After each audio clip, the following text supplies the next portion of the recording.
Here comes Sir Charles. Whammo! Charles has 4 games going on at one time. He's got a game going on with the opponent. Screaming and yelling all the time when he makes a shot. He's got a game going on with the referees. He's got a game going on with the people sitting in the second and third row. This eats too much. He is unbelievable. He had to have a blood transfusion when he was about 3 days old. Sometimes I wonder what kind of blood was in the transfusion. All I need is a little tight dress, some red lipstick, and some pumps. I'll be all right. He loves to shock people. It's all part of bad boys getting more attention than good boys. Why don't they just take their ass whipping like people and go home? No, you know, I never got the impression that Charles Barkley liked to shock people. Dreams come true in my new shoe. That's not what I want to say. Charles's honesty may be one of his downfalls. I mean, one of the reasons that he gets in trouble is because everything he says is honest. But ain't no one player can guard me, and y'all can write that down. He's a free spirit. He's John Wayne in shorts. Oh, brother! God want us to win the world championship. I don't know if I go that far, Charles. No, I talked to him the other night. If you listen to Bark and you shut your eyes, you think there's a young Cassius Clay out there ready to jump out of that skin. I still don't quite have the answer. Maybe he said it right. He's the 9th wonder of the world. He says that he's God's chosen one. It might be tough to disagree with both of those. Somebody has to be me. It might as well be me.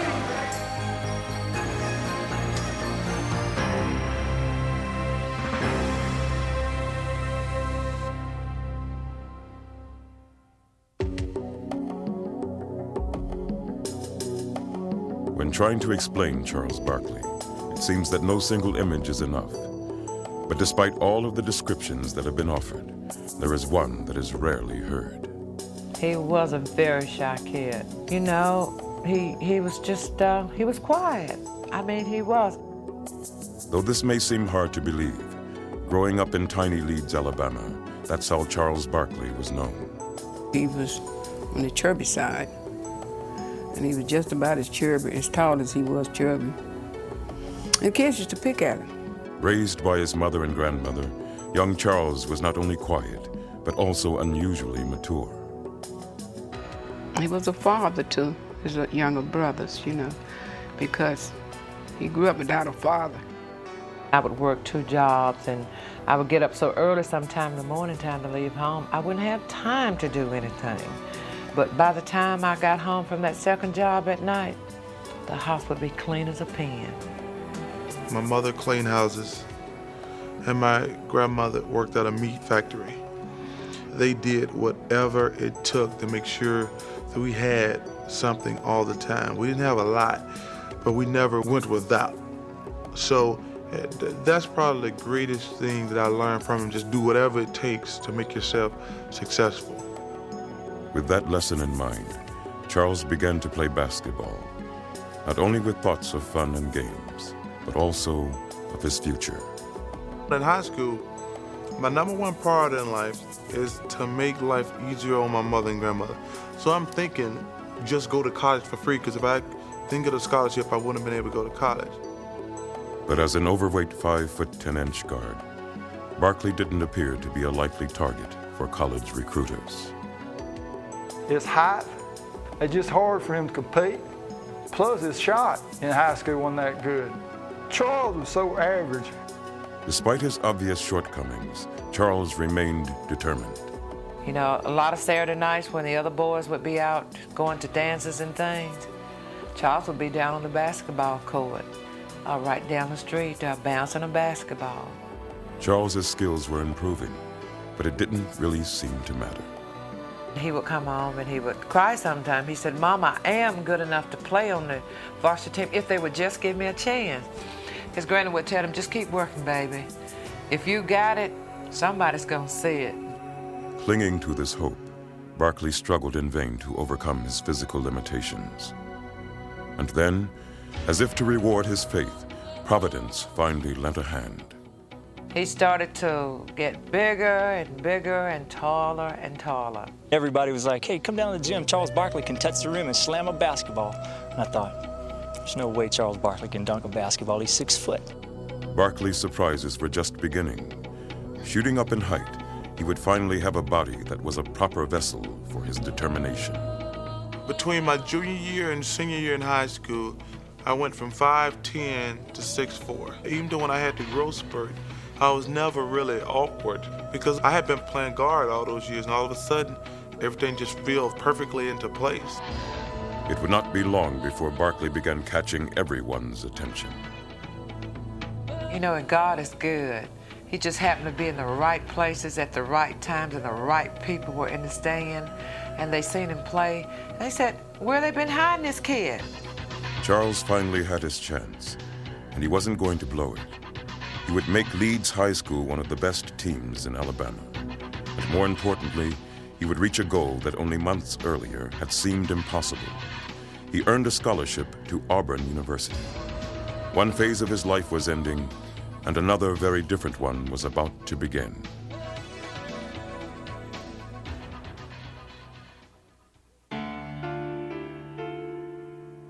The Charles Barkley who arrived on the campus of Auburn University in the fall of 1981 bore little outward resemblance to the one who had left tiny Leeds, Alabama.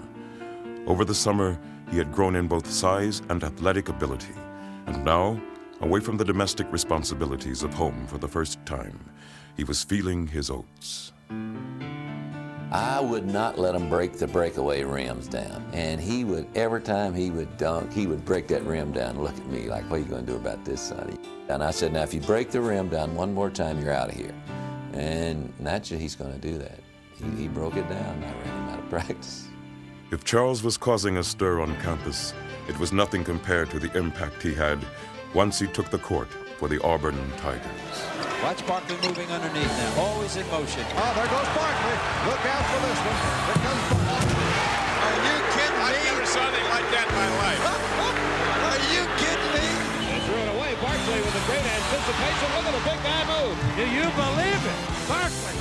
He could do things you couldn't believe. Barkley, my goodness. This is Fetterman inside. Blocked by Barkley. That big guy has turned the game around. No question about it. Won't go. There's Barkley again. He lights up the joint. What a player. He was just overweight and didn't look like he was in condition. But once the ball was thrown up and the game began, it was a scary situation. Man, Barkley just hit the deck, and he drew an offensive foul. They're going to call it on Bowie. Incidental contact with that guy over the speed limit could give you terminal whiplash. He got to like 310 pounds. I mean, the guy was just mammoth. I mean, he was definitely a man-child. It's a race now, but Barkley's back. Watch him go up. It's phenomenal talent. Phenomenal talent. Long lead to Barkley. And he's fouled down low. You're talking about box office and marquee value. Barkley's a PR man's dream. He has charisma. With his gigantic frame and his explosive style, Barkley attracted attention everywhere he went. And the unheralded Auburn basketball program quickly seized this opportunity to gain national exposure. We were getting attention out of the fact that Charles was so heavy. And I think we worked hard to get publicity any way that we could. And that was one way to get it. We were selling fat, we were selling anything. And Charles was a sellable item, he really was. Hello, I'm Charles Barkley of Auburn Tigers. Here are a few of my nicknames. The Bread Truck, the Love Boat, Food World, the Frisco Kid, which is my second favorite, the Wide Loafing League, Town of Fun, the Good Time Blimp. And my favorite is the Round Mound the Rebound. Charles had grown from a shy and responsible kid into a brash media sensation. I was always really quiet. And then when they put you in the limelight at the age of 18, you go to college, everybody knows you and everybody's talking to you all the time. Your personality changes. And the true measure of that change was evident in his growing conflict with his coach, Sonny Smith. He was lazy, and he felt like he could play real heavy, and I felt like he couldn't. So we had a little war going there to lose weight. He could have said to me, Charles, you need to lose some weight and you can play better, instead of saying I was a fat, out-of-shape slob all the time. I knew I had something special. I knew I had a pro on my hands, and I knew that it was my responsibility to develop him, give him a chance later, so I was really tough on him. At the end of my second year, I had had enough. I had led the SEC in rebounding 2 years. I was all SEC, and he was still riding me all the time. So finally, I just picked up and said, hey, I'm transferring. Charles Barkley had reached a crossroads. In his struggles with Coach Smith, he faced both the benefits and the burdens that came with his newfound stardom. And his resolution of this conflict would set a pattern for the rest of his life.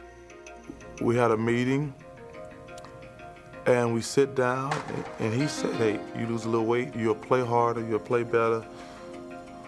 And he was right. And I told him what I expected from him, to treat me like a person. I knew right then that I wanted to be treated like a person, not just a piece of meat. Charles would stay at Auburn for his junior season, and it would be his best. He would be named SEC Player of the Year and lead Auburn to its first ever NCAA tournament appearance.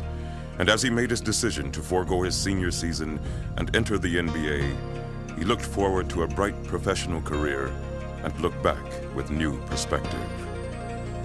I had matured from my freshman year. Well, I just rebelled. My sophomore year, I just rebelled.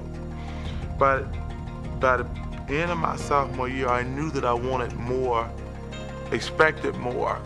I became a person who could speak for themselves. Just grew up from a little kid to a man.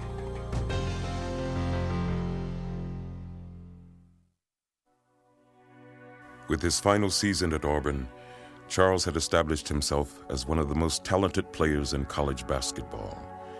But questions about his attitude remained. And despite his impressive showing at the Summer Olympic trials, he found himself cut by strict disciplinarian Bobby Knight. I had no real interest in playing on the Olympic team in '84. No disrespect to anybody, I just didn't want to play basketball all summer. Despite Barkley's questionable reputation and his recurring weight problems, the Philadelphia 76ers made him the 5th pick in the 1984 draft. And as he began his rookie season, Charles quickly displayed the ability that had caught the Sixers' attention. It was just his amazing strength and explosiveness, even at that time weighing around 280 pounds. And you'd say to yourself, wow, this guy could be, something special. But though Charles played with raw passion, he seemed unable or unwilling to discipline his talent.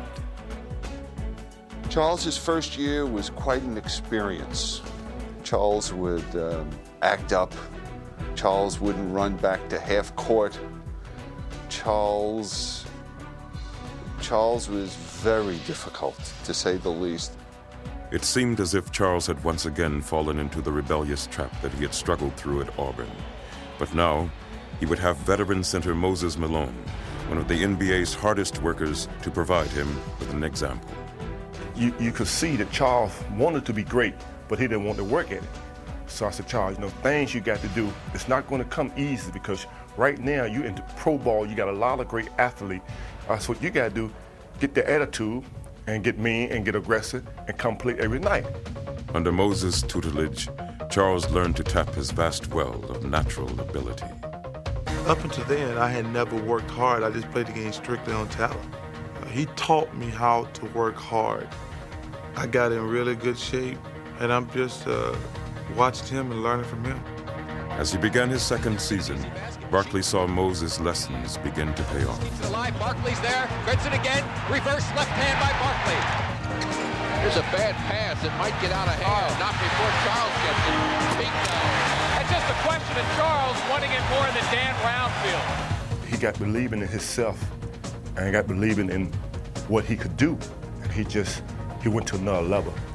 Just as Barkley was beginning to mature as a player, however, he would be thrust into a demanding new role. At the age of 24, the mantle of responsibility had fallen on him. Doc was gone, Moses was gone, Bobby Jones was gone, and it was Charles Barkley's team. It was a challenge that stoked Barkley's competitive fire. Responding with a vengeance, he would take his game to another level and take the league by storm.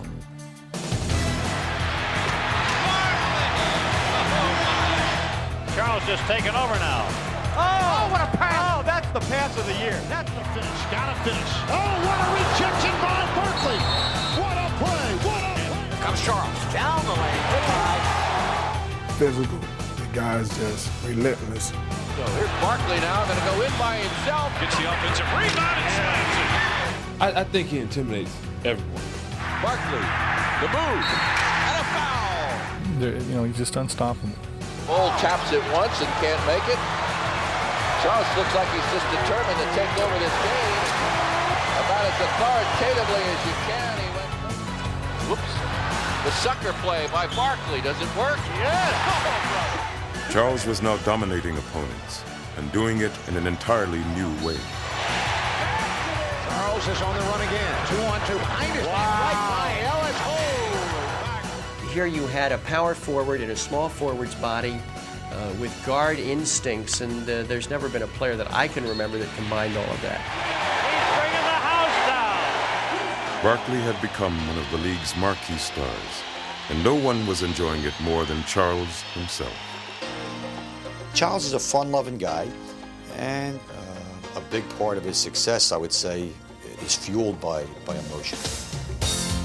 That's what I'm talking about, the ultimate entertainer. That's what he can do best. He is really a different guy. His elevator doesn't always go to the top. Both on and off the court, Charles was now the center of attention. Me, Forrest High State cat. This is called Yeah, Alabama. Go roll to victory, here to stride. Your Dixon's football pride, Crimson Tide. Charles at heart is an entertainer. He enjoys being in the limelight. He enjoys being a celebrity. Comegys winds up in the cheerleading section, and Barkley, too. He doesn't want to get up. There's an intelligent man. And whether he was playing to fans or reporters, he rarely disappointed. What's the most important thing you have to do next game? Score more points than they do. All you have to do is ask Charles Barkley a question, kickstart him, and he's on his way, and he's honest. Well, we don't have a lot of plays. Only plays we got is get the ball to me somehow. Well, the NBA sent us a rule today that says anytime we foul anybody delivered it too hard, we're going to get ejected from the game, so you're safe. Good. With his no-holds-barred approach to celebrity, Charles had become one of the most distinctive superstars in all of sports and had achieved a level of fame that even he never dreamed of. But with all of his accomplishments, there was still something missing. Since taking over the team's reins, he had been unable to find postseason success. It was a void that had begun to take its toll. Charles cares. Despite all of that outward bravado and all the charisma that flows out of Charles, within is an intense athlete who cares, who has pride, who wants to be successful. And as the 1990 season began, it was clear that Charles was more determined than ever to bring playoff glory to Philadelphia. He wanted the game on his shoulders. He unlike some other players that that aren't comfortable with the chips on the line and the gun staring at them. I mean, he thrives on that. 7 seconds left. Charles is going to drive from there. Little 18-footer. Go! What a play by Barkley. There were games when he needed to stop people and play good defense. He did. Dominique Wilkins to the other end. Spin move, scoop shot, offensive foul. Philadelphia has the lead on the ball with 3 seconds left. But as important as his personal heroics was his ability to instill the team with his own spirit. His desire to win made me get it, and then we started having a lot of fun winning, and then in turn winning, you act like a kid, you have a good time. Did he finish that baby or what? And Charles just in ecstasy. Barkley, 1, 2, 3, triple bogey. And the foot stomp. When you're winning. Yes, sir. Feeding off Barkley, the Sixers ran roughshod over the league and enjoyed doing it. Piling up 53 wins and capturing the team's first Atlantic Division title in 7 years, they surged through the season on an emotional high. Sixers will set up for the final shot. AC Green and Charles Barkley. Charles with room. Score it, and a foul. And as they entered the postseason, Barkley's sights were set on nothing less than a march to the finals. He felt at that time that was the most talented team that he had around him, and this was his chance in Philly to get there. In the first round, the Sixers began their playoff quest in style. 3-on-2. as Barkley led them past the talented Cleveland Cavaliers. Here goes Charles. Great play. That'll do it. This team is too good to worry about one series. We're going to Chicago feeling like we can win. Confidently heading into the second round, Barkley and the Sixers looked forward to facing another up-and-coming young team. A victory against Michael Jordan's Chicago Bulls seemed like it would be the perfect stepping stone to establishing the Sixers' supremacy in the East. But it was not to be. Ambushed by a Chicago team that seemed suddenly to be coming into its own, the Sixers would manage to win only a single game. Takes it all the way to the rack. Barkley's high hopes had been dashed, and Charles himself was left all but broken-hearted. I'm disappointed and frustrated right now. I mean, I can't even put it into words how bad I feel right now. I mean, it's that bad. You know, most of the people out there, they don't understand. They think it's just a game you play. This is your job, and you really care about winning and losing. Chicago would go on to win a championship the very next year, but Philadelphia would never recover. Injuries and ill-fated trades would disband the group of players that had achieved such special chemistry, and Barkley could only watch in frustration. You know, we were only a player or so away from really being able to challenge the whole thing, and before that could happen, that team was dismantled, and I think that really bothered him. Barkley's emotional slide was just beginning. The Sixers began to lose with regularity, and Charles's playoff dreams seemed further away than ever. I could see the frustration in him as the year went on because he felt that you could see it, that the opportunities were dwindling away. And Charles was typically candid with his emotions. There was a game at the Forum against the Lakers, and the Sixers lost badly. And after the game, Charles said, "We got a bad team." Now, so that there could be no misunderstanding, I posed the question among a group of reporters. Do you mean that you have a team that didn't play well tonight? And he looked us all in the eye and said, "No, man, we got a bad team." Charles's honesty, which had always seemed so engaging, now was working against him. You know, when you're losing and when you're as abrupt and as abrasive as Charles, that gives people a reason to get on you even more and to start to dislike you. As bad as things were, they would only get worse. Frustrated fans looked to Barkley for answers, and unable to provide one, he could only echo their anguish. Charles is frustrated. He's upset because his players are not getting him the ball. His plight would hit bottom in New Jersey. Angered by heckling fans, he would spit into the crowd and unwittingly hit a little girl. That was a bad time for me. I mean, I ain't lying. I didn't think I was going to make it. I didn't think I was going to make it then. I will truthfully admit that. I thought I was going to go crazy because everybody in the world was against me then, and rightfully so.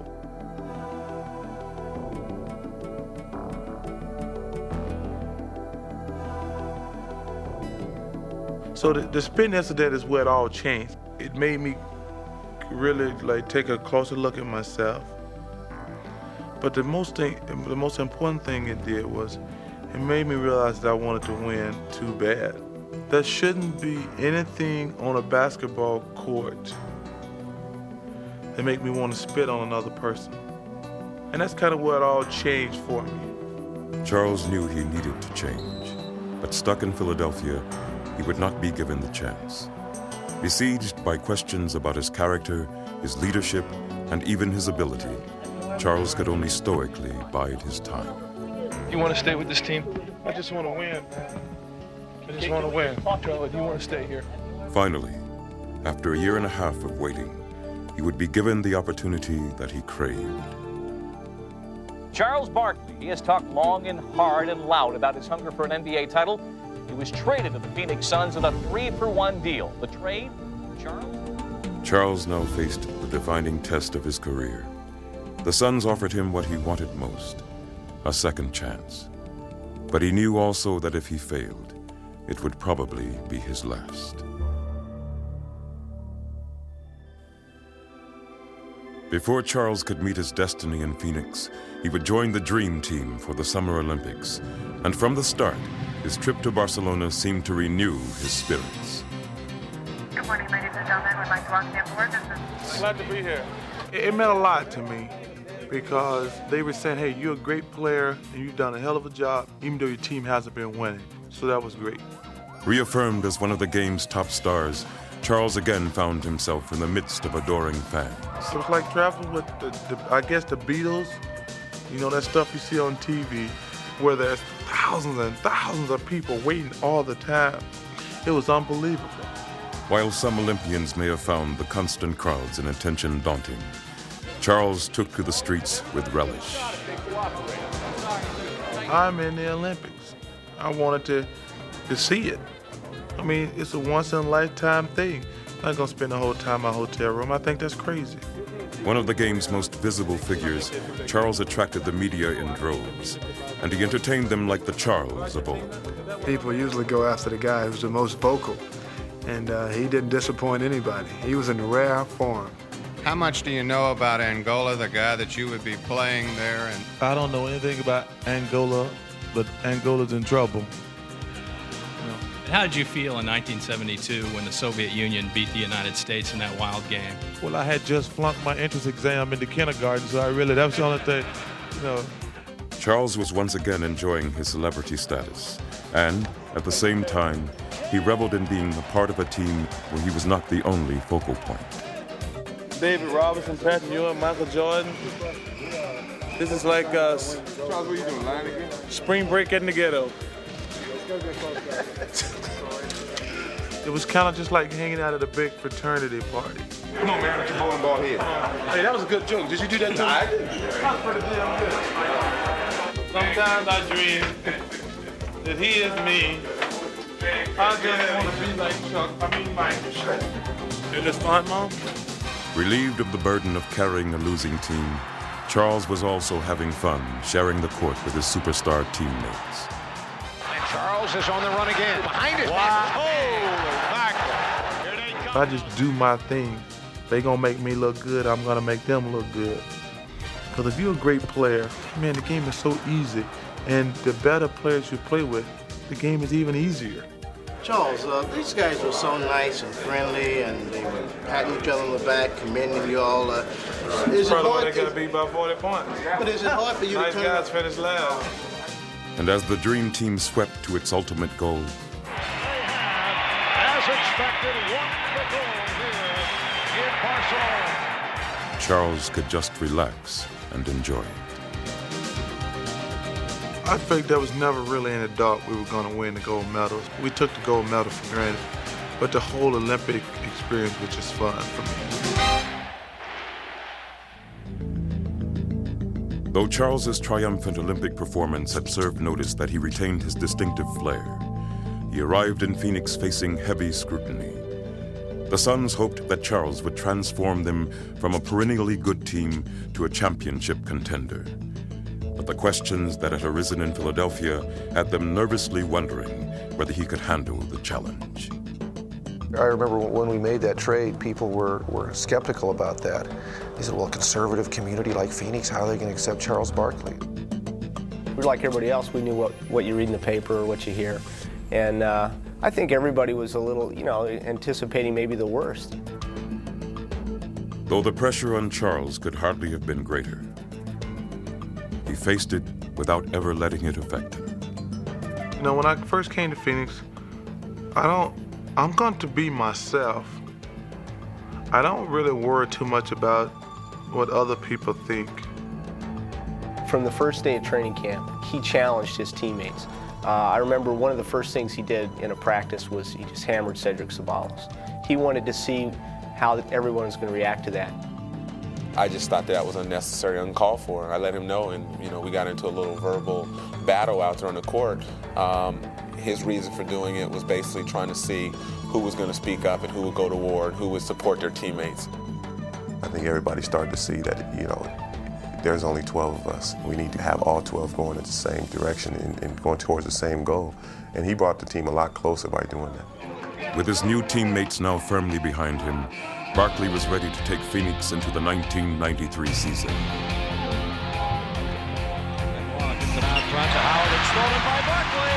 Here comes Sir Charles. Whammo! Blocked from behind by Barkley. My, oh my, where did he come from? Barkley, nice spin move. Oh, you talk about power. As he had in Philadelphia, Barkley would now put his personal imprint on his team. If you're getting a loose ball and you're close, he'll tell you, get the hell out of the way, this is my ball. A three for Marley that won't fall. Tipped in the air, there's Barkley. If the ball is up for grabs and Barkley is anywhere near it, it's Charles. He absolutely thinks he's the best player on the floor and that he knows more than the referees, and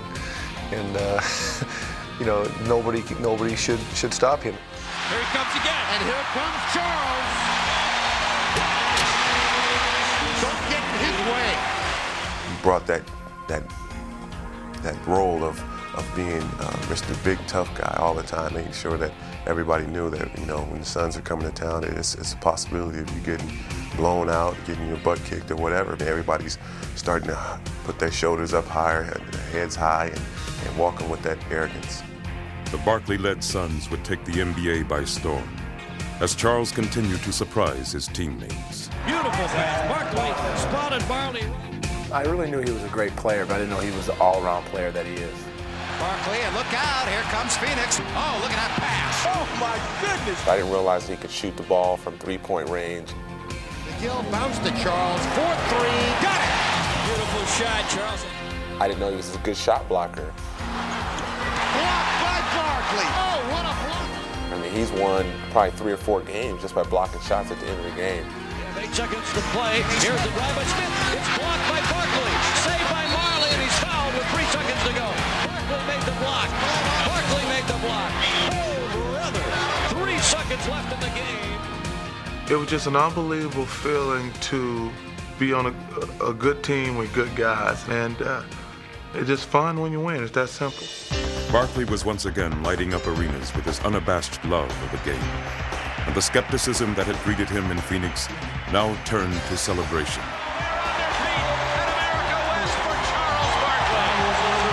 And they should be. He has charisma. He brings people to him. How many guys have a writer following them around and all he does is the Barkley beat? Only a couple quotes from Barkley. He doesn't cover the story, the pre-game stories or anything. He does the Barkley beat. Without question, he's the most popular athlete ever to wear a Phoenix uniform in any sport, and he accomplished that in 1 year. Barkley's revitalization was not only big news in Phoenix, but also throughout the league. He carries on a press conference before every game. You know, he'll have a half-an-hour press conference with the media in every city. Charles's popularity had never been greater. Now the player who had been the league's most notorious villain was its most celebrated star. Charles Barkley! Wait a minute, what's going on here? Some fan ran out on the court, and Barkley's getting some smooches. I'm surprised that wasn't one of my daughters, the way they love Barkley. I think it started with the Olympics. I think that brought me to the forefront.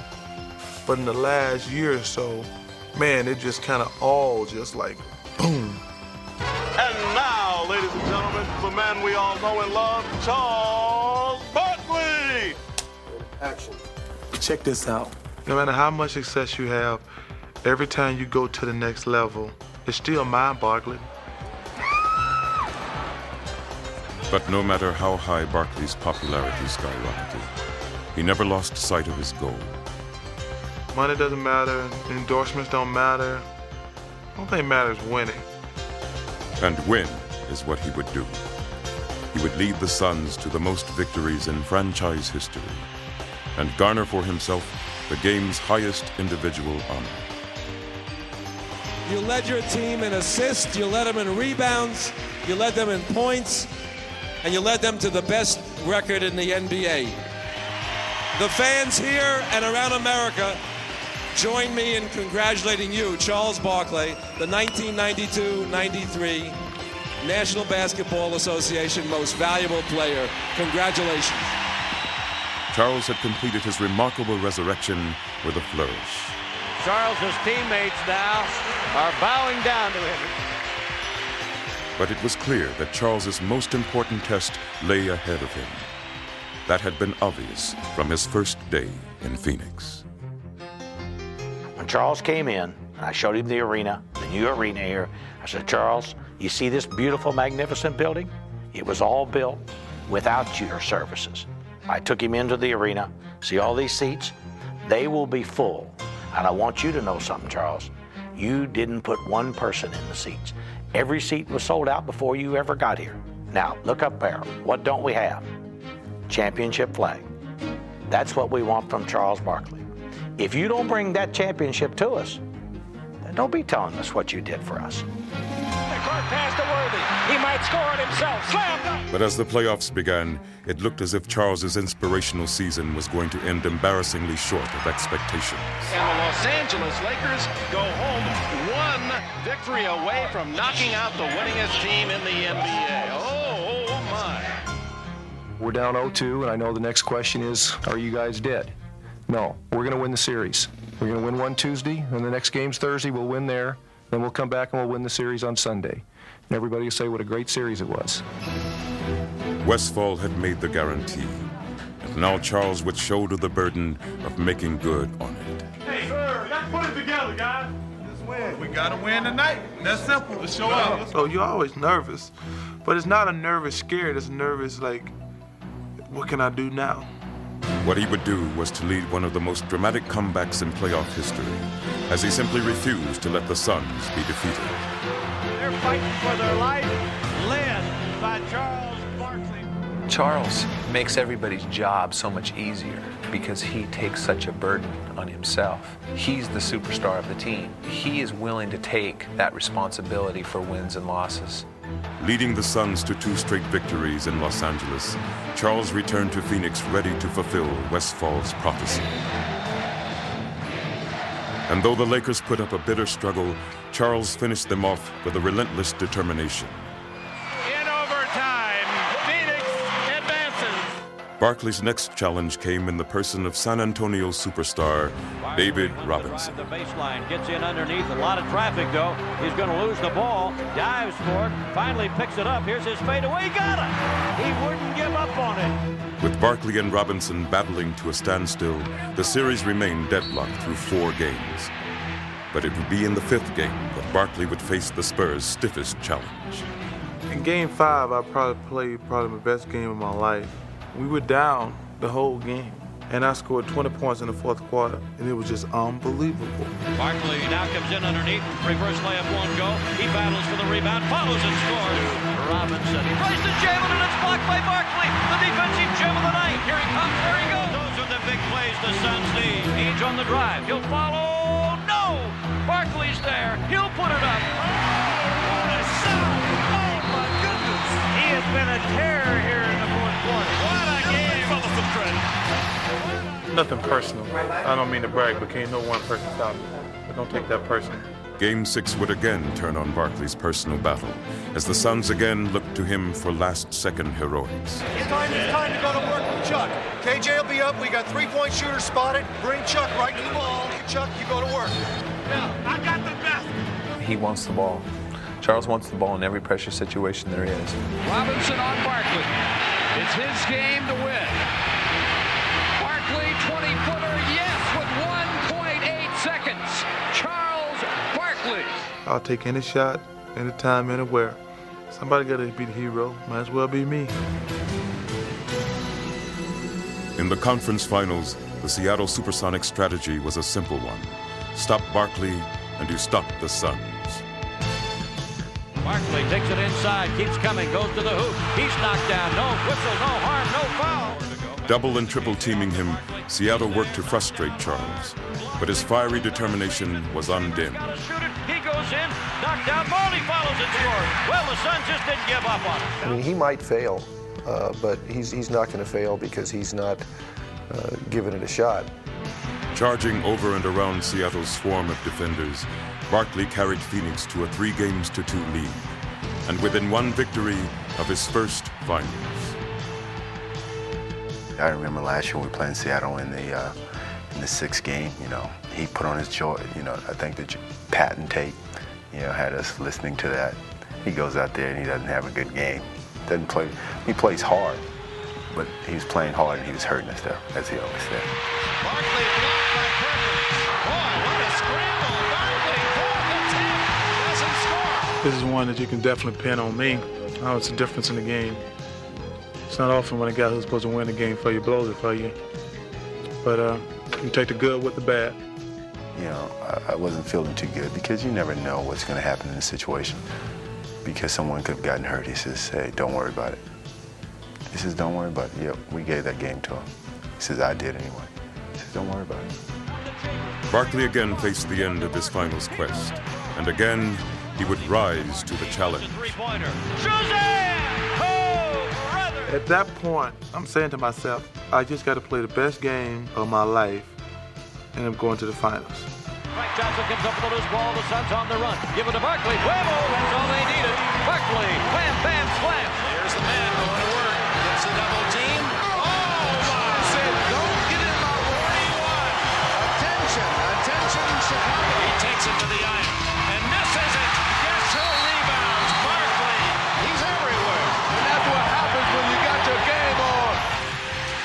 There goes that man again. He has been the man who's been leading them, and he's fired up, Dick. He wants that ball. Barkley scores, and he is fouled. Superstars come to play in big games, and Charles Barkley has come to play tonight. In that 7th game, I think he had 44 points, 25 rebounds. And he said, Frank, I told you not to worry about it. And the Phoenix Suns are in the NBA Finals in quest of their first ever NBA championship. That was a perfect example of his will to win. He was not going to allow us to lose that game.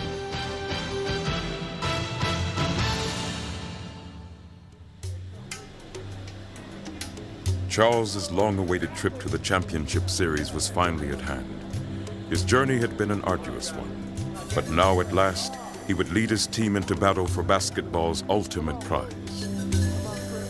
We are the best team in the world. Let's go, baby. Let's win it, baby. Ironically, he would face the Chicago Bulls, the team that had started his spiral in Philadelphia so long ago.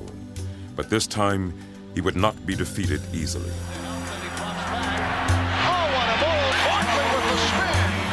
Charles Barkley is at his best.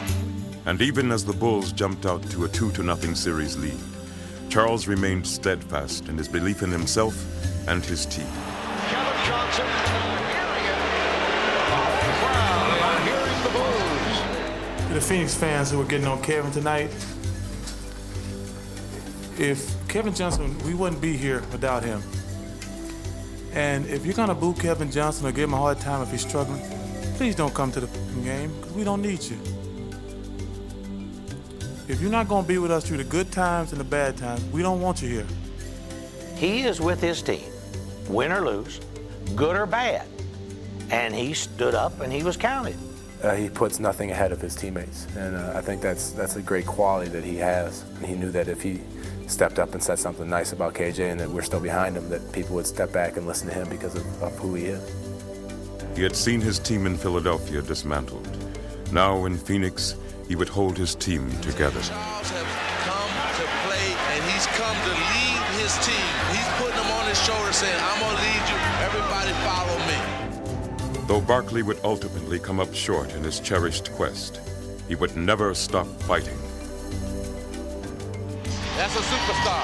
That's a leader. And he wants a championship. And though the Suns would not fulfill their championship expectations, Barkley would not let their spirit be broken. We played as hard as we could. Can't do no more. I'm proud of my team. I have to give all the respect to the Phoenix Suns for keep fighting back, They really playing championship basketball. I expected us to win the World Championship this year.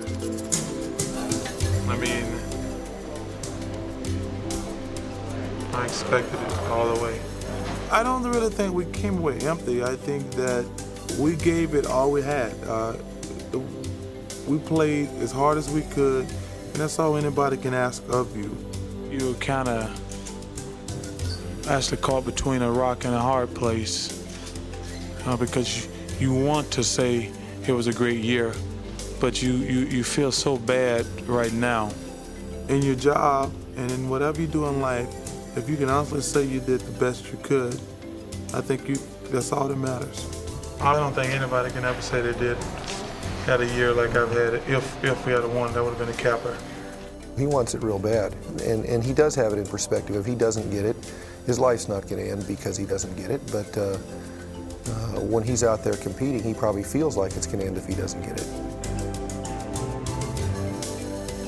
I don't look at myself as like a failure because we didn't win the world championship. You know, hey, if we're on a team good enough to win it, we'll win it. If we're not, we won't win it. Like the protagonist of many heroic stories, Charles has come full circle. But despite all the changes he has gone through, he still seems to inspire endless attempts to define him.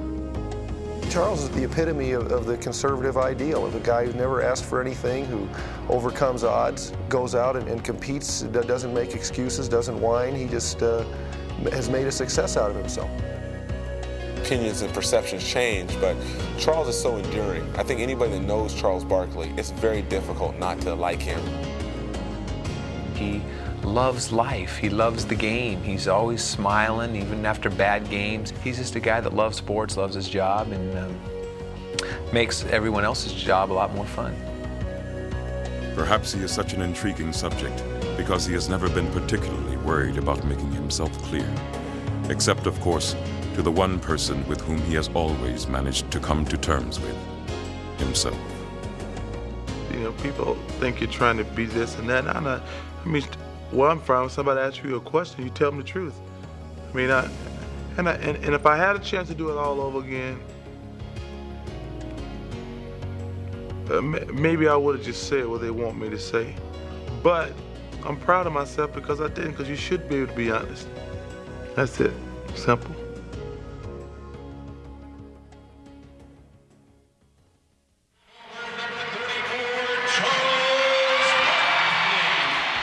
Here comes Charles. Get out of the way.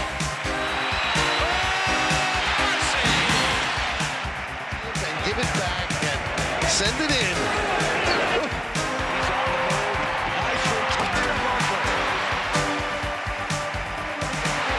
A flying slam by Barkley, polishes it off. And I mean a power wham, bam, slam by Sir Charles. Here he goes to Sedale, back to Charles. Oh, did he explode and it goes? That was brilliant. Wow, power extraordinaire. Great pass. Quickly, Barkley, what a play. Oh, what a jam. At the play, something special in the air right there. Into the run line underneath the Barkley. Forget it. Watch his eyes light up. Whoa, I'm going to the hole. See you later, kaboom. Yemenich's trying to break. Sixers got back in. The dagger rejected by Barkley. Let's watch this. Ooh, that's what I'm talking about. The ultimate entertainer.